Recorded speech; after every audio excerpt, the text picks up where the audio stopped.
Yo la team, c'est Arcos, et bienvenue dans ce nouveau podcast où dans cette vidéo je vais vous parler du balécouisme. Alors pour pas perdre de temps, qu'est-ce que c'est le balécouisme? C'est tout simplement le fait de s'en battre les couilles. Alors pourquoi je fais une vidéo sur ce concept? Tout simplement pour inviter les gens et surtout les mecs à être libres. À être libres de quoi, vous allez dire? Par exemple, le cas le plus commun et qu'on connaît tous, c'est surtout être libre du regard des gens. Pourquoi il faut être libre du regard des gens? Tout simplement parce qu'il y a trop de gens, trop de gars qui, comment dire, qui sont dépendants du regard des autres. C'est-à-dire que tout ce qu'ils font, c'est par rapport à ce que pense la masse, ou c'est par exemple à ce qu'on leur suggère de faire en fait, à ces gars-là. En gros, ils ont une vie par défaut, et leur vie par défaut, elle s'est construite sur le regard des gens en fait. C'est-à-dire, par exemple, si on, dans une société qui est la plus commune, on te dit ouais, trouve une copine, trouve un travail, peu importe, trouve un travail, faut t'en payer 1200 balles et un petit appart. Bon, ça c'est le classique, c'est normal. Et on va te dire ouais, mais si t'as pas de meuf, t'es un dégénéré, ou t'es bizarre, qu'est-ce que tu veux, t'es chelou. Voilà. Et c'est là où ces mecs-là, quand on leur dit ouais, ils sont bizarres et chelous, ben ces mecs-là, eh ben, ils deviennent complètement dépressifs en fait. Pourquoi? Parce qu'ils s'en battent pas les couilles du regard des gens. Par exemple, aussi ces mecs-là aussi, ils peuvent avoir des ambitions, ils peuvent dire ouais, moi je veux devenir pro champion de MMA, et ils se mettent à s'entraîner comme des tarés, comme des malades, c'est-à-dire ils s'entraînent 6 fois par semaine, plus le support musculation. Et en fait, quand ces gens-là parlent à d'autres gens, les gens ils vont leur dire ouais, mais en fait, trouve-toi un vrai métier, MMA c'est pas un travail en fait. Et qu'est-ce que tu me racontes? Qu'est-ce que tu me baragouines? Tu vas être payé par le boss du four et tu vas fermer ta gueule. Et c'est ça la vie. Voilà, en gros c'est ça. Et le gars là, à force d'écouter ces gens-là, et surtout s'il il est dépendant du regard des autres, et ben ce gars-là, eh ben, il va changer ses ambitions et il va faire comme la société lui dit. Et ce gars-là, il va se retrouver dépressif. Il va se dire ouais, je comprends pas, je galère avec les meufs. Ah putain, j'arrive pas à faire mon nofap, j'arrive pas à faire de l'abstinence. Ah putain, j'arrive pas à ne pas regarder du porno. Ah, je bouffe de la merde. Je mange des conneries, j'arrête pas de manger McDonald's. C'est à cause de la société. Mais en fait, non, c'est pas à cause de la société, c'est à cause de toi en fait. Et c'est ça le problème. C'est qu'après, le fait de s'enfermer dans cette vision par rapport au regard des autres, eh ben, ça amène jusqu'à là. Ça peut aller très loin de ne pas être dépendant, enfin d'être dépendant justement du regard des autres. Ça peut aller très loin. Et ça peut vous pourrir la vie en fait. Pourquoi? Parce que vous ne faites pas ce que vous voulez faire en fait. Et d'où le fait du concept de s'en battre les couilles, qui va vous sauver la vie perso. Personnellement, moi, ce concept m'a pas mal sauvé. Et du coup, bah, je me sens beaucoup mieux dans ma solitude et dans ce que je vais faire. Je suis beaucoup plus confiant qu'avant. Et en fait, je réalise en fait que les gens soient avec moi ou pas avec moi, ça changera rien à ce que je vais faire en fait. Et ça changera rien à ce que je vais obtenir. Parce que dans tous les cas, je vais obtenir ce que je veux. Parce que tout simplement, je vais le chercher. Je compte pas sur le regard des gens pour me motiver à aller chercher quelque chose. Enfin bref, c'est-à-dire chercher la validation. Du coup, le balécoulisme, il vous permet de vous affranchir de ce que la société vous impose en termes de normes. Donc, vous vous mettez à faire des activités que vous voulez. Si par exemple vous voulez devenir graphiste, vous allez faire du graphisme, même si elle est critique, même si vous lancez votre chaîne YouTube, mais qu'il n'y a pas beaucoup de vues, ou alors vous êtes beaucoup critiqué, ce qui arrive, hein, c'est les risques, hein, c'est normal. Moi, je suis pas choqué si je reçois des dislikes ou des commentaires négatifs. Personnellement, j'en ai rien à foutre. Parce que tout simplement, eh ben, en se lançant dans ce genre de dynamique, ben, il faut s'y attendre. Hein. C'est évident même.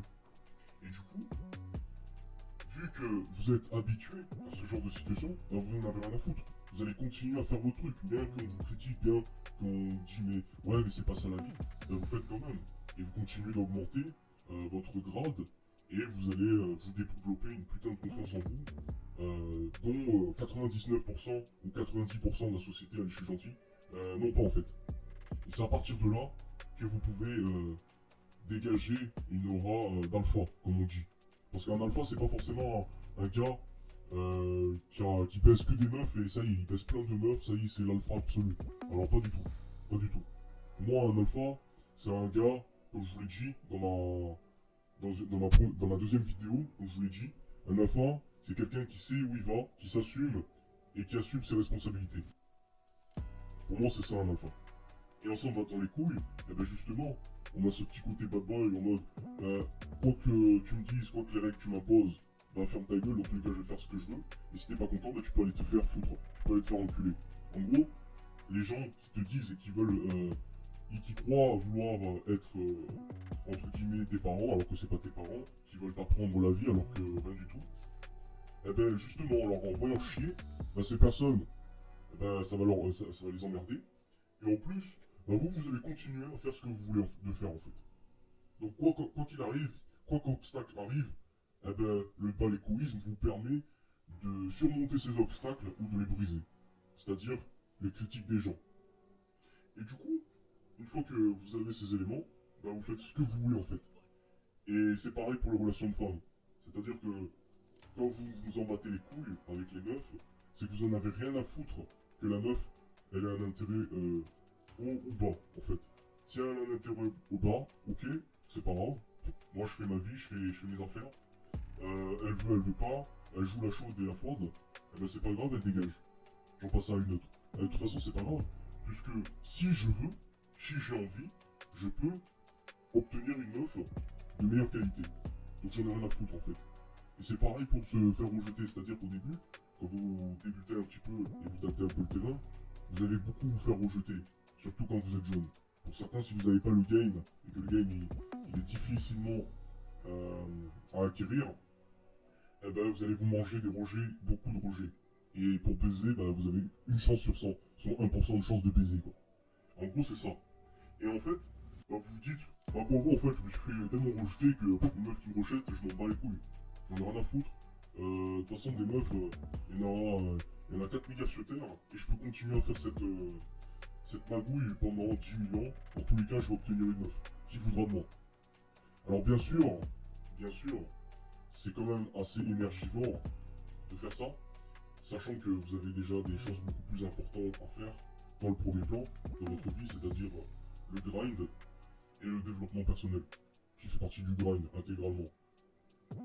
Et du coup, bah, si vous avez vraiment beaucoup de temps à perdre, bah, vous pouvez faire cette magouille. Et justement, bah, en faisant ça, au début, ça va vous faire chier un petit peu de prendre des rejets. Mais au bout du quatrième au cinquième rejet, bah, vous vous dites, bah, rien à foutre, rien à foutre. C'est son problème, c'est sa perte. Elle sait pas qui je suis. De toute façon, on a à peine parlé, on a même pas analysé. C'est pas grave, c'est sa perte. Elle sait pas de quoi elle perd. Et si elle tombe que sur du connard, bah, c'est pas grave, c'est bien fait pour sa gueule. Et puis j'en ai rien à foutre de sa vie. Voilà en gros ce que vous pouvez vous dire. Et quand une meuf veut se mettre en couple avec vous, vous pouvez lui imposer votre cadre. C'est-à-dire, vous pouvez lui dire de ce que vous faites dans votre vie, tout en gardant votre aspect mystérieux, et en disant que voilà, vous faites ça au quotidien et que vous n'avez pas le temps pour certains trucs. C'est-à-dire que si par exemple, la meuf veut se mettre en couple avec vous, et que vous avez une énorme discipline qui est d'aller 5 fois par semaine à la salle, pendant 2 heures, se lever à 4 heures du mat pour aller travailler, faire de la nutrition, bien manger, etc. La meuf, inconsciemment, elle cherchera aussi à vous changer. Beaucoup de meufs essayeront de vous changer et à vous dire ouais, passe un peu plus de temps avec moi, machin et tout. Et vous savez très bien que si vous changez, pour ceux qui ont de l'expérience, vous savez très bien que si vous changez, dans tous les cas, vous allez perdre la meuf en fait. Vous allez perdre la meuf parce que elle va vous dire ah mais c'est un mec faible, il est devenu faible. Au début c'était un mec super et tout, c'était un homme alpha. Maintenant c'est devenu un petit cave bêta simple.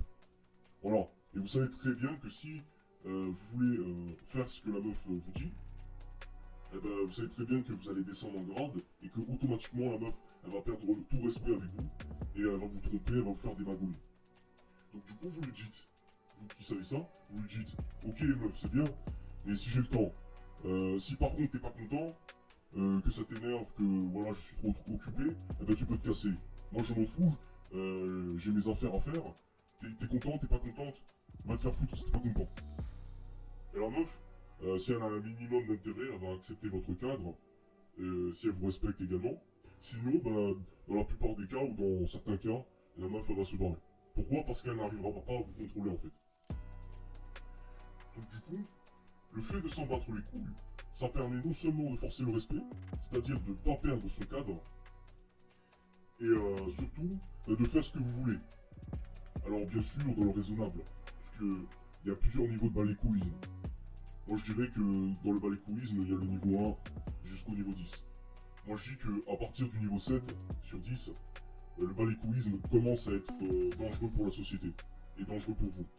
Bon, personnellement, si je devrais dire mon avis, je devrais m'évaluer à l'échelle du balécouisme. Je suis niveau 6, ce qui est déjà pas mal. Après, comme je vous ai dit, si vous avez un niveau de balécouisme supérieur à 7, ben vous êtes un hors-la-loi. Parce que les gens qui s'en battent les couilles à un point où ils sont plus de niveau 7, ben ils font généralement des conneries dans la société, en mode nique la police, baise l'État, je tape tout le monde alors que voilà, parce qu'il m'a pas donné l'heure ou parce qu'il m'a pas dit bonjour, je vais lui péter la gueule ou des trucs comme ça. Bon, ça c'est un balécouisme, mais là on arrive sur de la folie en fait. Là si tu fais ça, t'es taré en fait. Alors que si vous avez un balécouisme trop faible, eh ben, comme je vous ai dit, vous allez être dépendant du regard des gens et vous aurez une vie de merde puisque votre vie sera faite par rapport au regard des autres. Et donc du coup, vous accepterez tout ce que les meufs vous imposent, c'est-à-dire qu'elles vous imposent des règles, elle joue le chaud et le froid, elle vous dit quand faire ça, quand faire ci, quand faire ça, et vous allez fermer votre gueule, et la meuf vous manquera de respect, elle va vous faire attendre pour sa schneck, soit tu l'auras, mais au bout de très longtemps, soit tu l'auras jamais, et puis sa schneck, qu'elle te donnera jamais, elle le donnera à un mec qui s'en bat encore plus les couilles de toi et qui s'en bat les couilles d'elle. Voilà. C'était ma conclusion pour cette vidéo, ce qui est réaliste. Sur ce les gars, tchuss, et à très bientôt pour de nouveaux podcasts.